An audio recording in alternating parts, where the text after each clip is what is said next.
يا أيتها النفس المطمئنة ارجعي إلى ربك راضية مرضية فادخلي في عبادي وادخلي جنتي. السلام عليكم ورحمة الله وبركاته. الحمد لله نحمده ونستعينه ونستغفره ونعوذ بالله من شرور أنفسنا ومن سيئات أعمالنا. من يهده الله فلا مضل له ومن يضلله فلا هادي له وأشهد أن لا إله إلا الله وحده لا شريك له وأشهد أن محمدا عبده ورسوله أما بعد. கண்ணியத்திற்குரிய இல்லாமல் அல்லாஹுவின் நல்லடியார்களே, அல்லாஹுடைய வேதமாகிய திருமறை குர்ஆன் நம்முடைய வாழ்வுக்கு வழிகாட்டுகிறது என்பதை நாம் அனைவரும் அறிந்திருக்கிறோம். அதை மீண்டும் மீண்டும் எல்லா இடங்களிலும் எல்லா நேரங்களிலும் ஒவ்வொரு உரைகளின் பொழுதும் ஒவ்வொரு பயான்களின் போதும் நமக்கு நினைவூட்டப்பட்டு கொண்டே இருக்கிறது. ஆனால் அப்படிப்பட்ட நமக்கு வழிகாட்டுகிற இந்த வேதத்தை அன்றாட வாழ்வில் எந்த அளவிற்கு நாம் பயன்படுத்தி அதனுடைய பயன்களை அடைந்து கொண்டிருக்கிறோம் என்பதை நாம் கேள்வி கேட்க வேண்டிய தேவை இருக்கிறது. இன்றைக்கு வெள்ளிக்கிழமை காலையிலிருந்து இந்த லுஹருடைய ஜும்மாவுடைய நேரம் வரைக்கும் நம்முடைய வாழ்க்கையில் எத்தனையோ விதமான நிகழ்வுகளை நாம் கடந்து வந்திருப்போம். ஒரு கடை வச்சிருந்தாரு ஒரு வியாபாரி அப்படின்னா, ஒரு வியாபாரி அவரிடத்துல கடையில சாமான் வந்த ஒரு கஸ்டமருக்கும் அவருக்கு இடையில ஒரு சின்ன தகராறு ஏற்பட்டிருக்கலாம், கொடுக்கல் வாங்கல ஒரு சின்ன பிரச்சனை ஏற்பட்டிருக்கலாம், ஒரு கருத்து முரண் ஏற்பட்டிருக்கலாம். அதுபோல நம்முடைய குடும்ப வாழ்க்கையிலே கணவன் மனைவிக்கு மத்தியிலே ஏதேனும் சங்கடங்கள், பெற்றோர் பிள்ளைகளுக்கு இடையிலே சங்கடங்கள், தெருவிலே நடந்து செல்கிற பொழுது பாதசாரிகளுக்கு மத்தியிலே சங்கடங்கள், இது மாதிரி இன்னைக்கு காலையிலிருந்து மதியானத்துக்குள்ள எடுத்துக்கிட்டா சமூகத்துல அவ்வளவு காரியங்கள் நடந்திருக்கும். நாமளே பல நிகழ்வுகளை சந்திச்சிருப்போம். இந்த காலையிலிருந்து மதியம் வரைக்கும் நடந்த இந்த நிகழ்வுகளில் குர்ஆனை மையமாக வைத்து நாம் பெற்றுக்கொண்ட தீர்வுகள் என்ன? காலையில சுப தொலை போகும்போது குர்ஆன் தொலை சொல்லிச்சு, அதனால தொழுதுன்னு சொல்லியிருப்போம் நம்ம. அதுக்கப்புறம் இப்ப நம்ம ஜும்மாவுக்கு தொலை சொல்லியிருக்கிறோம், அல்லாஹ் குர்ஆன்ல கட்டளையிட்டு இருக்காங்க, நான் ஜும்மா தொலை வந்திருக்கிறேன், ஜும்மாவிற்காக அழைக்கப்பட்டால் விரைந்து வாருங்கள், வியாபாரத்தை விட்டு விடுங்கள், நல்லா சொன்னா தொலை வந்துட்டோம், ஓகே. இந்த ரெண்டுக்கு இடைப்பட்ட நேரத்துல எவ்வளவோ காரியங்களை நம்ம கடந்திருக்கிறோமே. இந்த காரியங்களில் ஒவ்வொன்றிலேயும் எந்த இடத்தில் நாம் குர்ஆனை பொருத்தினோம், எந்த இடத்தில் குர்ஆனிடமிருந்து வெளிநாட்டுதலை பெற்றோம், எந்த இடத்தில் குர்ஆனை பயன்படுத்தி நாம் பயனடைந்து கொண்டோம், நன்மையை பெற்றுக் கொண்டோம். மற்ற எல்லாரும் எப்படி இருக்கிறாங்களோ அப்படித்தான் நம்மளும் இருந்திருப்போம். 99% பெரும்பாலும் இன்னைக்கு காலையிலிருந்து மதியானம் வரைக்கும் உண்டான வாழ்க்கையை குர்ஆனை வச்சுக்கிட்டு இருக்க நம்மளை விட்டுருவோம். குர்ஆனை இல்லாத சமுதாயம் இருக்குல்ல, குர்ஆனுக்கு அவங்களுக்கு சம்மந்தம் இல்லாத சமூகம் இருக்குல்ல, அந்த சமூகத்திலே இதே மாதிரி நிகழ்வுகள் அவங்களும் சந்திச்சிருப்பாங்க. நம்ம இன்றைக்கு வாழ்க்கையில என்ன சங்கடங்களை சந்திச்சோமோ அது மாதிரியான சங்கடங்கள் அவங்களும் சந்திச்சிருப்பாங்க. அவங்க அந்த சங்கடங்களை எப்படி எதிர்கொண்டாங்களோ அப்படித்தான் நம்மளும் எதிர்கொண்டிருக்கவே தவிர, நாம வித்தியாசமா குர்ஆனிலிருந்து என்ன வழிகாட்டுகிறது, வாழ்க்கைக்கு வழிகாட்டுகிறது, எல்லா விஷயத்துக்கும் வழிகாட்டுகிறது, எல்லா பிரச்சனையும் தீர்வு சொல்கிறது, என்ன பிரச்சனையும் அதை வச்சு நம்ம தீர்வு கண்டோம் என்று கேள்வி எழுப்பினால் பெரும்பாலும் நம்மிடத்திலே ஒன்றும் இல்லை. எல்லோரையும் போலத்தான் நாம் வாழ்கிறோமே தவிர, சில சடங்கு பூர்வமான செயல்களுக்கு, சில குறிப்பிட்ட வழிபாடுகளுக்கு, சில சட்ட திட்டங்களுக்கு குர்ஆனை பயன்படுத்திக் கொள்கிறோமே தவிர, மற்றபடி நம்முடைய அன்றாட வாழ்க்கை உலகத்தில் இருக்கிற எல்லா சமுதாயமும் எப்படி தங்களுடைய அறிவை கொண்டு, தங்களுடைய அனுபவத்தை கொண்டு, தங்களுடைய வாழ்க்கையில் தாம் கற்றுக்கொண்ட அறிவின் அடிப்படையில் செயல்படுகிறார்களோ அப்படித்தான் நாமும் செயல்பட்டுக் கொண்டிருக்கிறோம். நாளை மறுமையிலே நபிகள் நாயகம் ஸல்லல்லாஹு அலைஹி வஸல்லம் அவர்கள் அல்லாஹ்விடத்திலே ஒரு புகார் செய்வார்கள். அந்த புகாரை பற்றி குர்ஆன் நமக்கு சொல்கிறது. இன்ன கௌமித்தகது ஹாதல் குர்ஆன மஹ்ஜூரா வகால ரசூல். அல்லாஹ் சொல்லி காட்டுறான், மறுமையில இந்த தூதர் வந்து சொல்வார்கள், யா ரப்பி இன்ன கௌமித்தகது ஹாதல் குர்ஆன மஹ்ஜூரா, என்னுடைய இந்த சமுதாயம் இந்த குர்ஆனை புறக்கணிக்கப்பட்டதாக ஆக்கிவிட்டார்கள் என்று நாளை மறுமையிலே நபிகளார் நமக்கு எதிராக புகார் பற்றியே வாசிப்பார்களாம். உண்மையிலே நாம என்ன குர்ஆனை புறக்கணிச்சிட்டோம், குர்ஆனை விட்டு ரொம்ப தூரம் ஆயிட்டோமா அப்படின்னு கேள்வி எழுப்பினா பெரும்பாலும் இல்லை. குர்ஆன் ஓதுறோமே, குர்ஆனை நம்ம ஓதுறோம், நம்ம பிள்ளைங்களுக்கு ஓதி கொடுக்கிறோம், ஊர்ல பள்ளிவாசலும் கட்டப்பட்டிருக்கிற எல்லா பள்ளிவாசலையும் குர்ஆன் ஓதுறதுக்கு ஏற்பாடுகளை செஞ்சு வச்சிருக்கிறோம். மக்தபு மதரசாக்கள் கற்பிக்கப்படாத பள்ளிவாசல்களே கிடையாது, வெறுமனே அதை மட்டும் கற்றுக் கொடுப்பதற்காக வேண்டிய தனியான மதரசாக்களை கூட ஏற்பாடு செஞ்சு வச்சிருக்கிறோம். ரசூலுல்லாஹ் நமக்கு எதிராகவே இவங்க குர்ஆனை புறக்கணிச்சுட்டாங்க என்று அல்லாஹ்விடத்திலே குற்றம் சுமத்துவார்கள் என்று சொன்னால் அதனுடைய பொருள் என்ன? அந்த வசன குர்ஆன் சொல்லக்கூடிய அந்த வசனத்திற்கு என்னடா அர்த்தம்? நபி ஸல்லல்லாஹு அலைஹி வஸல்லம் ஒரு தடவை சொல்றாங்க, அறிவு என்பது, குர்ஆனிய ஞானம் என்பது கைப்பற்றப்பட்டு விடும், ஒரு காலத்திலே கைப்பற்றப்பட்டு விடும் அப்படின்னு சொல்றாங்க. உடனே சஹாபாக்கள் கேட்கிறாங்க, கைப்பற்ற அல்லாஹ்வுடைய தூதரே, கல்வி எப்படி குர்ஆன் எப்படி கைப்பற்றப்படும்? நஹ்னு நக்ரவுல் குர்ஆன், நாங்கள் குர்ஆனை ஓதிக்கொண்டிருக்கிறோம். வனுக்ரிஉஹு அப்னானா, எங்களுடைய பிள்ளைகளுக்கு நாங்கள் ஓதி கொடுத்து கொண்டும் இருக்கிறோம். வயுக்ரிஉஹு அப்னாஉனா அப்னாஅஹும், அவர்களுடைய பிள்ளை அவர்கள் தங்களுடைய பிள்ளைகளுக்கு அதை ஓதி கொடுக்கவும் செய்வார்கள். இப்படி வாழையடி வாழையாக குர்ஆன் கற்பிக்கப்பட்டுக் கொண்டே இருக்கிற பொழுது குர்ஆனுடைய ஞானம் கைப்பற்றப்பட்டு விடும் அப்படின்னா அதுக்கு என்ன பொருள்? அப்படியெல்லாம் கைப்பற்றப்படவில்லை. ஓதிக்கிட்டு தான் இருக்கிறோம், படிச்சுக்கிட்டு தான் இருக்கிறோம், மனப்பாடம் பண்ணிக்கிட்டு இருக்கிறோம். நீங்க என்ன அர்த்தத்துல சொல்றீங்க? அப்ப நபி ஸல்லல்லாஹு அலைஹி வஸல்லம் விளக்குறாங்க, அவலைஸ ஹாதிஹில் யஹூது வன் நஸாரா, இந்த யூதர்களை நஸாராக்களை நீ பார்க்கலையா? அவங்களை நீங்க கவனிக்கிறீங்களா இல்லையா? யுக்ரிஊன தௌராத் வல் இன்ஜீல், தௌராத்தையும் இன்ஜீலையும் ஓதிக்கொண்டுதான் இருக்கிறார்கள். ஆனால் அவர்களுக்கும் அந்த தௌராத்துக்கும் அவர்களுக்கும் இந்த இன்ஜீலுக்கும் ஏதாவது சம்பந்தம் இருக்கிறா? அவருடைய வார்த்தைகளில் இருக்கிறது, அவர்களுடைய வழிபாட்டில் இருக்கிறது, ஆனால் அவருடைய வாழ்க்கையில் இருக்கிறதா? அன்றாட செயல்பாடுகள் இருக்கிறா? செயல்பாட்டுக்கு சம்பந்தம் இல்லையப்பா. எப்படி குர்ஆன் அவங்களுடைய ஓதுதல் தௌராத்தும் இன்ஜீலும் ஓதுதலில் இருக்கிறதோ அதுபோல குர்ஆனும் இன்றைக்கு நம்மிடத்தில் ஓதுதலில் இருக்கிறது. ஆனால் அன்றாட வாழ்வின் பயன்பாட்டில் 80% நிலையில் 20% சொத்து விவகாரமா குர்ஆன் எது? அவருக்கு எவ்வளவு கொடுக்கணும், எனக்குள்ள சொத்து எவ்வளவு, எனக்குள்ள பங்கு எவ்வளவு, ஒருத்தர் இறந்துட்டாங்களா அவருடைய மனைவி எப்படி விவாகரத்து இதா இருக்கணும், இதாவுடைய சட்டங்கள் என்ன, இந்த மாதிரி தொழிலை எப்படி சொல்றது, நோன்பு எப்படி வைக்கிறது, இந்த மாதிரி சில ஒரு 15-20% செயல்பாடுகளுக்கு சடங்கு பூர்வமான காரியங்களுக்கு குர்ஆனை துறைக்கு அழைத்துக் கொள்கிறோமே தவிர அதை தாண்டி ஒரு 80% வாழ்க்கையை நமக்கு மிச்சம் இருக்கிறது. அந்த வாழ்க்கைக்கும் குர்ஆனுக்கும் சம்பந்தம் இருக்கிறதா அப்படின்னு பார்த்தா குர்ஆனை கொண்டு பெருமை அடிக்கிற, குர்ஆனை படித்துக் கொண்டிருக்கிற, குர்ஆனை படித்துக் கொடுக்கிற முஸ்லிம்களுக்கு வந்து எந்த சம்பந்தமும் இல்லை என்றுதான் நிகழ்காலத்தில் நிதர்சனமான யதார்த்த உண்மையாக இருக்கிறது. அப்படின்னா என்னதான் பண்றது? நம்ம எப்படிதான் இருக்கிறோம், எப்படிதான் சரி பண்றது? சரி பண்றது ரொம்ப சிம்பிள். குர்ஆன்ல இருந்து வழிகாட்டுதலை பெறுகிறோம் என்று சொல்லுகிறோம். சரியாக பெறுகிறோமா, கவனித்து பெறுகிறோமா, சிந்தித்து பெறுகிறோமா, கொஞ்சம் அனலைஸ் பண்ணணும், ஆராய்ச்சி செஞ்சோம் அப்படின்னா நம்ம சரி பண்ணிக்க முடியும். நாம ஒன்றும் குர்ஆனை வெறுக்கிற சமுதாயம் இல்ல, குர்ஆனை விட்டு தூரமா போகணும்னு நினைக்கிற சமுதாயம் இல்ல. ஆனா குர்ஆனில் இருந்து எவ்வாறு நேர்வழியை பெற்றுக் கொள்வது என்பது குறித்து நமக்கு கற்பிக்கப்படவும் இல்லை, நாம் அதை கற்றுக்கொள்ளவும் இல்லை, அதில் நமக்கு அக்கறையும் இல்லை. அதன் காரணமாக நாம் குர்ஆனை விட்டு வெகு தூரத்தில் இருக்கிறோம். எப்படி அதை குறித்து சிந்திப்பது? வேற ஒண்ணுமே இல்லை. குர்ஆன் எதை பற்றி பேசுகிறது? இப்படி ஒரு கேள்வியை கேளுங்க. குர்ஆன் எதை பற்றி பேசுகிறது, யாரை பற்றி பேசுகிறது? இப்படி ஒரு கேள்வியை கேட்டால் நம்ம எல்லா இடத்துலயும் சில பதில்கள் இருக்கும். யாரை பற்றி பேசுது? அது நபிமார்களை பற்றி பேசுது, நல்லவர்களை பற்றி பேசுகிறது, அழிக்கப்பட்ட தீயவர்களை பற்றி பேசுகிறது, இப்லீஸை பற்றி பேசுகிறது, ஷைத்தானை பற்றி பேசுகிறது, ஹாரூனை பற்றி பேசுகிறது, ஃபிரௌனை பற்றி பேசுகிறது, ஹாமானை பற்றி பேசுகிறது, காரூனை பற்றி பேசுகிறது, அபூலஹபை பற்றி பேசுகிறது, பல்வேறு நபி தோழர்களுடைய வரலாறுகள் குறித்து நற்குணங்கள் பற்றி பேசுகிறது, வியாபாரங்களை பற்றி பேசுகிறது, சட்டத்திட்டங்களை பேசுகிறது. இப்படி எல்லாம் நம்ம சொல்லுவோம். அதை பேசுது, இதை பேசுது, அவர் பேசுது, இதை பேசுது, மூசா நபி பேசுது, ஈசா நபி பேசுது, சக்கரியா நபி பேசுது, அவர்களை பற்றி பேசுகிறது என்று பார்வையிலே குர்ஆன் படிக்கவும் செய்யும். நம்ம படிக்கிறோம், குர்ஆனில் மூசா நபியுடைய வரலாறு படிக்கிறோம். மூசா அலைஹிஸ்ஸலாம் அவர்கள் மதீனாவிலிருந்து எகிப்தை நோக்கி பயணப்பட்டார்கள். வழியில் தூர் சீனா மலை வந்தது, அவர்கள் நெருப்பை தேடி போனார்கள். அங்கே அல்லாஹ் அவர்களை அழைத்தான், அவர்களை நபியாக ஆக்கினான். அவர்களை ஃபிரௌனிடத்திலே மூசா நபியுடைய வரலாறு இங்க எல்லாம் சொல்லி இருக்கலாம். இப்படி நம்ம படிக்கிறோம். இங்கதான் சிக்கலே இருக்கிறது. இப்ப நம்ம படிக்கிறது படிச்சது விஷயம் இல்ல, பிரச்சனை கிடையாது. படிச்சது கரெக்ட், அப்படிதான் இருக்குது. குர்ஆனை நீங்க வாசிட்டு அப்படிதான் வாசிக்க முடியும், எழுத்துக்களை அப்படிதான் இருக்கிறது. ஆனால் அதை எவ்வாறு நீங்கள் புரிந்து கொள்வது சிக்கல் இருக்கிறது. அது அப்படியே புரிஞ்சுக்கிட்டா ஒரு வரலாறு, மூசா நபியுடைய வரலாறு என்ன இருக்கு உங்களுக்கு? வரலாறு படிச்சுக்கிட்டா மூசா நபி தூர் சீனா மலைக்கு போனா என்ன, போராடி உங்களுக்கு என்னங்க? தூர் சீனா மலைக்கு மூசா நபி போறதுனால உங்களுக்கு என்ன? நீங்க போறீங்களா? நீங்க தூர் சீனா மலைக்கு போற வாய்ப்பு தான் உங்களுக்கு கிடைக்க போதா? உங்களை நீங்க நல்லா நபியாக ஆக்க போறானா? அதுக்காக சாதி கொடுக்கலாம் ஒண்ணுமே கிடையாது. பிறகு அல்லா தூர் சீனா மலைனா 40 வருஷம் தீவு பாலைவனத்திலே அவரை அந்த பூமிக்குள்ள பாலஸ்தீனத்துக்குள்ள செல்ல விடாமல் அல்லா தடுத்து விட்டான். இதுக்கும் உங்களுக்கு என்ன சம்பந்தம்? இதுக்கும் நமக்கு என்ன சம்பந்தம்? இதற்கும் நமக்கும் என்ன சம்பந்தம் என்று கண்டறிவதுதான் குர்ஆனை அறிவு. அதை அறிவதற்கு பேர் அறிவில்லை. அதை யாராவது அறிஞ்சுக்குவாங்க. படிக்கிற எல்லாருக்கும் அது தெரியத்தான் தெரியும். படிக்கிறவங்களுக்கு தெரியுத விஷயம் இல்லை. அதுக்கும் உங்களுக்கு என்ன சம்பந்தம் என்பதை கண்டறிவதும் அந்த சம்பந்தப்பட்ட இடத்திலே அதை பொருத்தி அதன்படி உங்களை வாழ்க்கை அமைத்துக் கொள்வதிலேயும் தான் உங்களுக்கும் நமக்கும் மற்றவர்களுக்கும் இடையிலான வேறுபாடு இருக்கிறது. அது என்ன? அதைத்தான் அல்லாஹ் ரப்பல் ஆலமீன் சூரத்துல் அன்பியா 21வது அத்தியாயத்தினுடைய 10வது வசனத்துல சொல்றான்.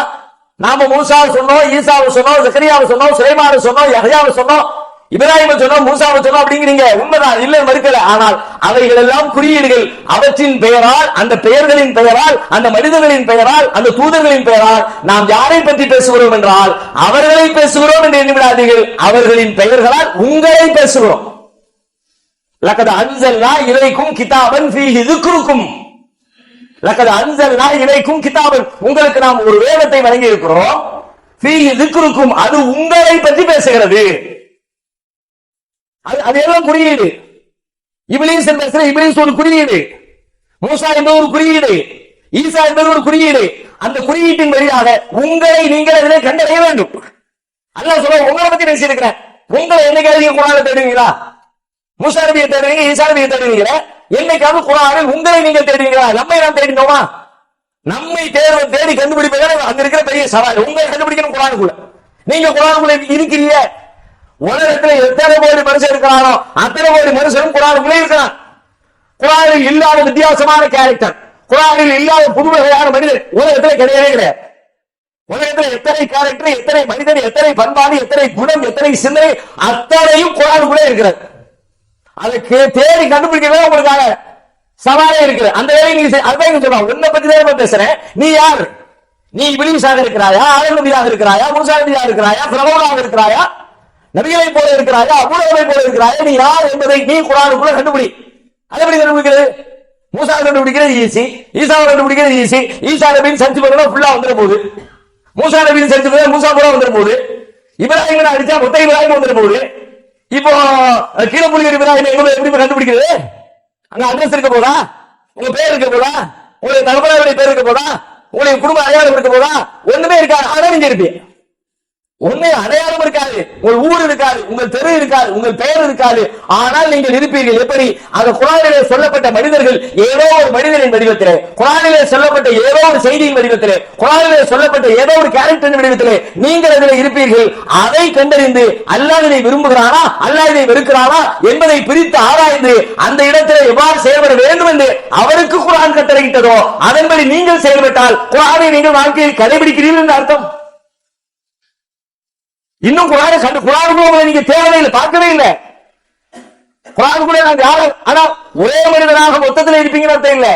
காலையில் ஒரு மனிதனாக இருப்பீர்கள், மதியம் வேறொருவராக இருப்பீர்கள், மாலை இன்னொருவராக இருப்பீர்கள். காலையில இப்லீஸா இருக்கலாம், மதியம் மூசா நபியா இருக்கலாம், சாயங்காலம் யூசுப் நபியா இருக்கலாம், திரும்ப மறுநாள் அபூலகபா இருக்கலாம். எப்படி இருப்பீங்க? நீங்க நல்லா வாசிச்சு தேடுனீங்கன்னா உங்களுடைய மன உணர்வு என்னங்கிறது சொல்லும். இந்த நேரத்துல இந்த மன உணர்வின்படி நான் யாராக இருக்கிறேன் என்பதை கண்டு அறிவதுதான் குர்ஆனை கற்பதிலே ஆக முக்கியமான ஒரு செய்தி. ஆனா இந்த செய்தியை தவிர மற்ற எல்லா செய்தியும் நமக்கு தெரியும். குர்ஆனுக்குள்ள கேள்வி கேட்டா குவிஸ் ப்ரோகிராம் வச்சா நோம்புக்கு நோம்பு, ஊருக்கு ஊரு குவிஸ் ப்ரோகிராம் வச்சு பரிசுகள் கொடுத்து தங்க காயின் பரிசு, தங்க காயின் பரிசு. எதுக்கு பரிசு? மூசா நபி என்ன சொன்னார் என்ற கேள்விக்கு பரிசு, ஃபிரௌன் என்ன பேசினார் என்ற கேள்விக்கு பரிசு. ஆனால் உங்கள் வாழ்க்கையில் நீங்கள் எப்படி இருக்க வேண்டும் என்பதை நீங்கள் கண்டறிந்தீர்களா என்பதற்கு போட்டியும் இல்ல, அந்த போட்டிக்கு பதிலும் இல்ல, அது நமக்கு கற்பிக்கவும் இல்ல. அப்படி ஒரு செய்தி இருக்குங்கிறதே நம்மள பல பேருக்கு தெரியவும் இல்லை. எப்படி குர்ஆன் வெளிநாட்டுங்கிறிய?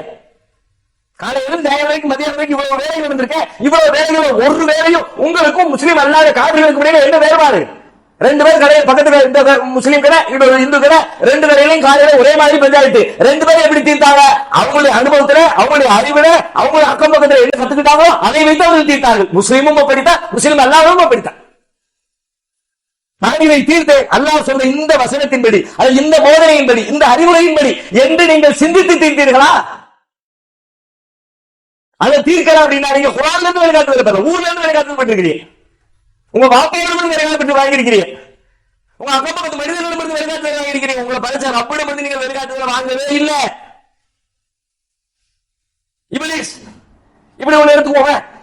நீங்க டூவீலர்ல போயிட்டே இருக்கிறீங்க, முன்னாடி உங்களுக்கு முன்னாடி ஒரு சிட்டிக்குள்ள, ஒரு நகரத்துல ஒரு 30-40 கிலோமீட்டர் வேகத்துல, ஒரு சீரான வேகத்துல வண்டி போய்கிட்டே இருக்கு. நீங்க வண்டி ஓட்டிக்கிட்டே இருக்கிறீங்க. உங்களுக்கு முன்னாடி ஒருத்தர் போறாரு, போய்கிட்டே இருக்கிறாரு. சுவர் நீங்க நினைச்சுக்கிட்டு வண்டி ஓட்டிக்கிட்டே இருந்தீங்க. திடீர்னு முன்னாடி ஒரு டக்குன்னு பிரேக் போட்டா நீங்க ஒரு முட்டு முட்டிட்டீங்க.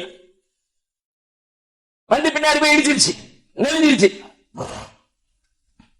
இப்போ நீங்க என்ன செஞ்சீங்க? நீங்க செஞ்சது தப்பா ரைட்டா? தப்புனா என்ன தப்பு, எத்தனை தப்பு? ரைட்னா எப்படி ரைட்டு? இது மாதிரி ஆயிரம் இருக்குது. உதாரணத்துக்கு ஒண்ணு, அங்கே போய்கிட்டு இருந்தோம், முன்னாடி போனோம், திடீர்னு போய்கிட்டே இருந்தாரியா, டக்குனு பிரேக்க போட்டா முடிச்சா. இப்போ உங்கள் மீது தவறு இருக்கா இல்லையா? நீங்க தப்பு செஞ்சீங்களா இல்லையா? முதல் கேள்வி. ஆமாவா இல்லையா? ஆமாவா இல்லையா? ஆமா தானே இல்லையா? இல்லன்னு சொன்னா அதுக்கு வேற மாதிரி, ஆமான்னு சொன்னா அதுக்கு வேற மாதிரி. முதல்ல நீங்க தப்பு செய்யீங்களா இல்லையா? இல்ல, தப்பு செய்யல. அவர் தப்பு செஞ்சாரு. ஏன்? பிரேக் போட்டாரு அவரு, முன்னாடி பிரேக் போட்டாரு அவரு. அவர் பிரேக் வண்டி போய்கிட்டே இருந்தா நானும் போய்கிட்டே இருப்பேன். ரெண்டு இருக்கா? இந்த ரெண்டுல நீங்க என்ன பதில் சொல்றீங்கன்றத வச்சு நீங்க இப்லீஸா நீங்க ஆதம் நபியா உங்களை நீங்களே முடிவு எடுக்கலாம். குர்ஆனுக்குள்ளே உங்களை நீங்கள் கண்டறிவது எப்படி என்று கேள்வி எழுப்பினால், இந்த கேள்விக்கு நீங்கள் சொல்கிற பதிலில் இருந்து இந்த நேரத்தில் நீங்கள் இப்லீஸை போல சிந்திக்கிறீர்களா அல்லது ஆதம் நபியை போல சிந்திக்கிறீர்களா என்ற கேள்விக்கு நீங்க பதில் கண்டுபிடிக்க முடியும். எப்படி கண்டறியலாம்? முட்டுங்க, அவர் போட்டாரு, அவர் பிரேக் போடாம நான் எதுக்கு முட்ட போறேன்? எனக்கு அவருக்கு பஞ்சாயத்தான், அங்க இருக்க வண்டி ஓட்ட தெரியாதா? நான் வரிசையில் வருஷமா வண்டி ஓட்டிட்டு இருக்கேன், எங்கேயும் ஆக்சிடென்ட் கிடையாது. அவர் தேவையில்லாம வண்டி போய்கிட்டே இருக்கு, திடீர்னு பிரேக் போட்டாரா பின்னாடி போல எவ்வளவு முட்டவே தெரியுமா? நானா அப்படி நான் மட்டும் சும்மா முட்டல, சூழ்நிலை அப்படி திடீர்னு பக்கத்துல பிரேக் போட்டா என்ன பண்ண முடியும்? அதனால நான் முட்டினேன். நான் ஒன்னும் சும்மா முட்டல, தெரியாம முட்டல, வண்டி ஓட்ட தெரியாம முட்டல, என் வண்டி பிரேக் டவுன் ஆகி முட்டல, என் பிரேக் பிடிக்காம நான் முட்டல.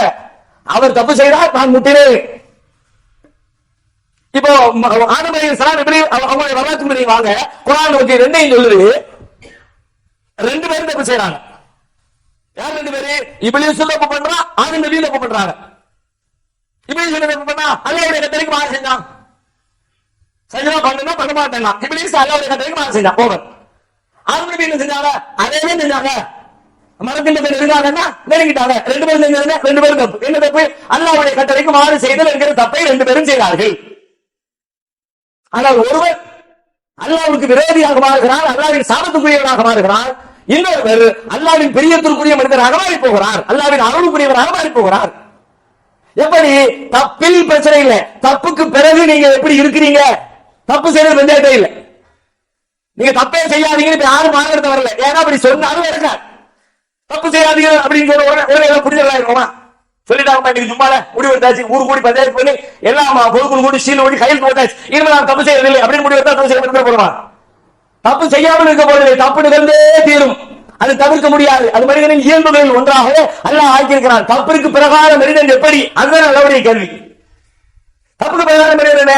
தப்பு செஞ்ச ஆனால் நான் காரணம் இல்லை, அவன் தான் காரணம். நாயம் வந்தாங்க பஞ்சாயத்துல அவர் தான், அவர் மட்டும் வராமல் இருந்தா எனக்கு பிரச்சனை. இப்லீஸுக்கு அல்லாஹ் பத்தி தெரியாதா? நல்லா தெரியும். அல்லாஹ் தன்னை படைச்சான்னு தெரியாதா? நல்லாவே தெரியும். மீண்டும் உலகம் அழிஞ்சு கியாமத் நாள் வரும்னு தெரியுமா தெரியாதா? நல்லா தெரியும். எல்லா ஆற்றலும் அல்லாஹ்வுக்கு தான் இருக்கிறது என்பது தெரியுமா தெரியாதா? நல்ல முழுமையாக தெரியும். இது எல்லாம் குர்ஆன் சொல்லு. அவன் அல்லாஹ் சொன்னான், "ஹலக்தனீ மின் நார்", என்னை நீ நெருப்பால் படைத்தாய் அப்படின்னா என்ன படைச்சற நீவா அப்படின்னு ஒத்துக்கிட்டான். என்னை நீ நெருப்பால் படைத்தாய் அப்படிங்கிற வார்த்தையில என்ன சொல்றான்? அல்லாஹ்வா நீதான் என்னை படைச்சேன்னு அவன் படைப்பாளனே ஒத்துக்கொண்டான்.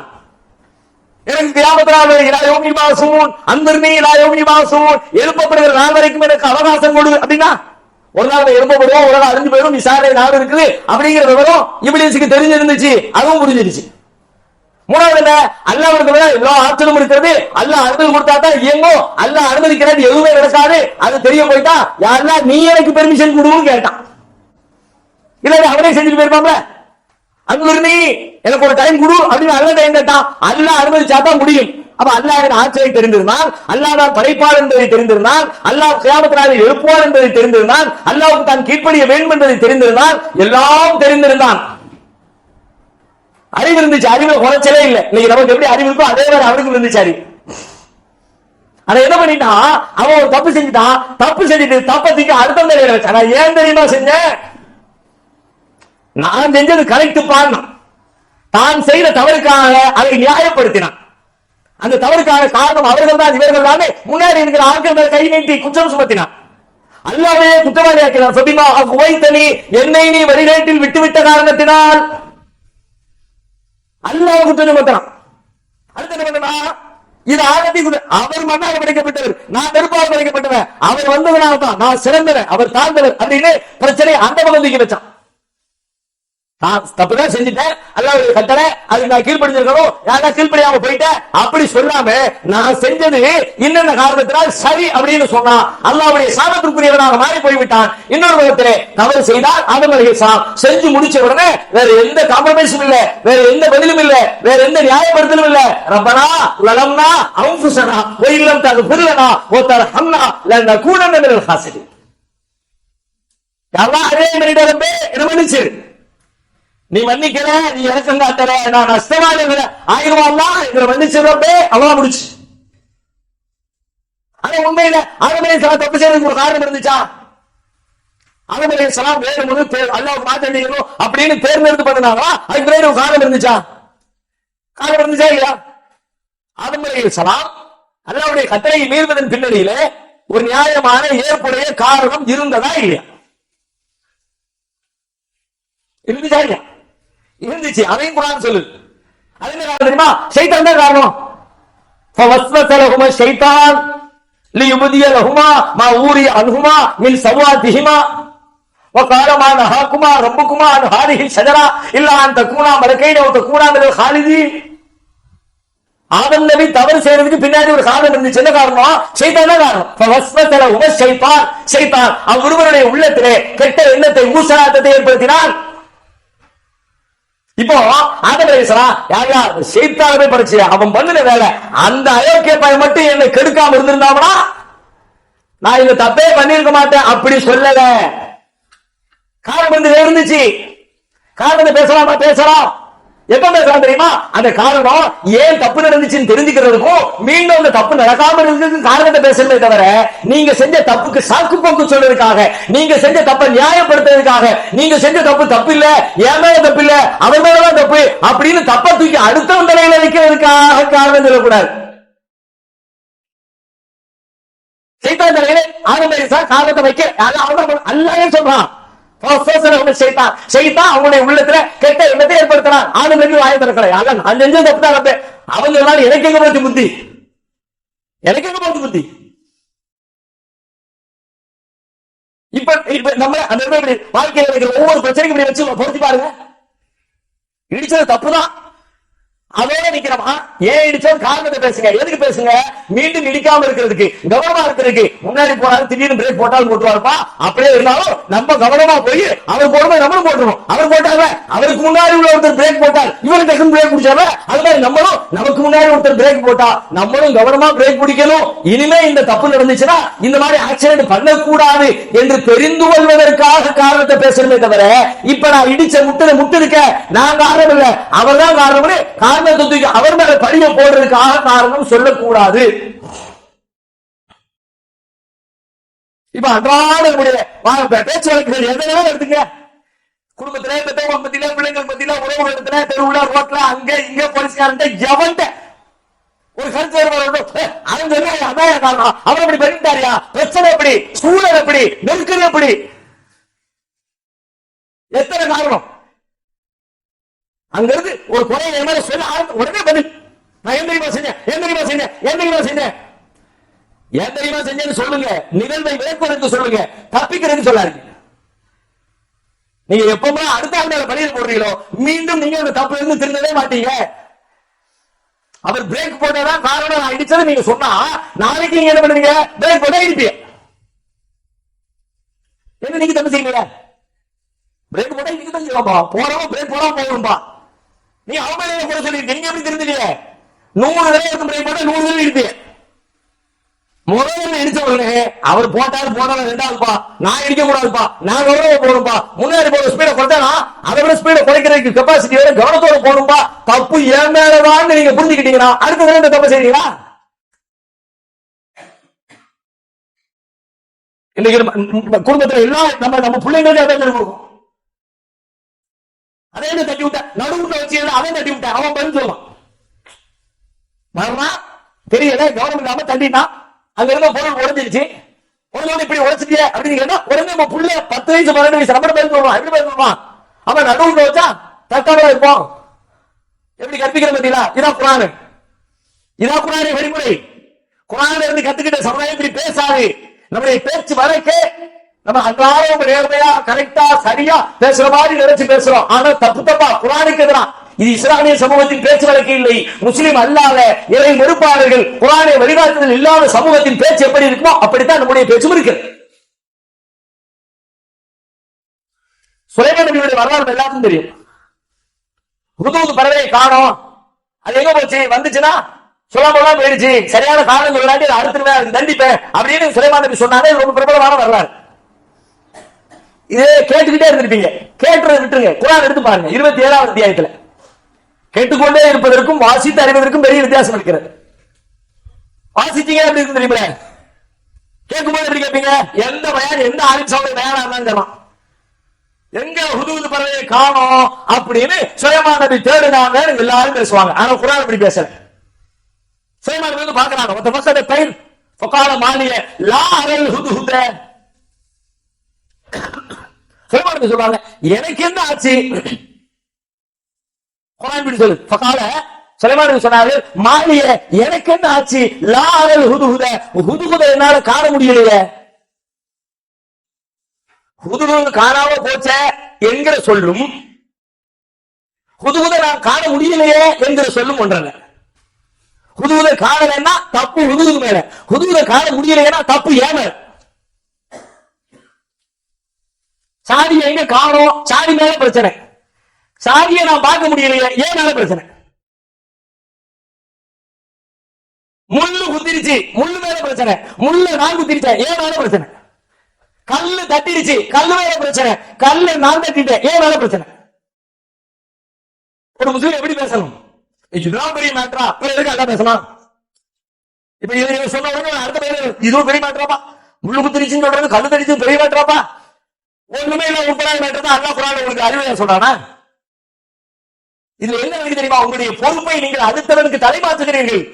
பொறுப்புறா முக்கியம், இஸ்லாத்துல முக்கியமா உங்க தலையை வைக்கப்படுது, பொறுப்புறா வைக்கப்படுது. இன்ன அருள் அபாரத்தான சமாவாத்தி அருள், ஒரு பொறுப்பை வானத்திற்கும் பூமிக்கும் எடுத்து காட்டினோம், ஏற்க மறுத்து விட்டன. இன்சான் மனிதனோட பொறுப்பை ஏற்றுக்கொண்டால் இன்னும் வலுமன் ஜஹூலா, ஆனா அந்த மனுஷன் அநியாயக்காரனாக முட்டாளாகவும் இருக்கிறான். ஏன் எடுத்துக்கிட்ட பொறுப்பின்படி நடக்கலைப்பா, பொறுப்பு தான் மேட்ரு. இப்படி நாம குர்ஆனுக்குள்ளே நான் எங்க இருக்கிறேன், நான் ஷைத்தானாக இருக்கிறேனா, நான் சுலைமான் நபியாக இருக்கிறேனா, நான் மூசா நபியாக இருக்கிறேனா, என்னுடைய செயலும் என்னுடைய பேச்சும் எப்படி இருக்கிறது என்கிற வகையில் குர்ஆனுக்குள்ளே நம்மை நாம் தேடி கண்டுபிடித்தால் அதுதான் குர்ஆனில் இருந்து வழிகாட்டுதலை பெறுகிற வழியே தவிர குர்ஆனுக்குள்ளே மூசா நபியை ஈசா நபியை படித்துக் கொண்டிருப்பது அதனால் உங்களுக்கு தனிப்பட்ட முறையில் உங்கள் வாழ்விற்கு எந்த பயனும் அளிக்காது. அல்லாஹ் ரப்பல் ஆலமீன் அப்படி குர்ஆனுக்குள்ளே நம்மை கண்டடைகிற மக்களாக நம் அனைவரையும் ஆக்கி அருள்வானாக.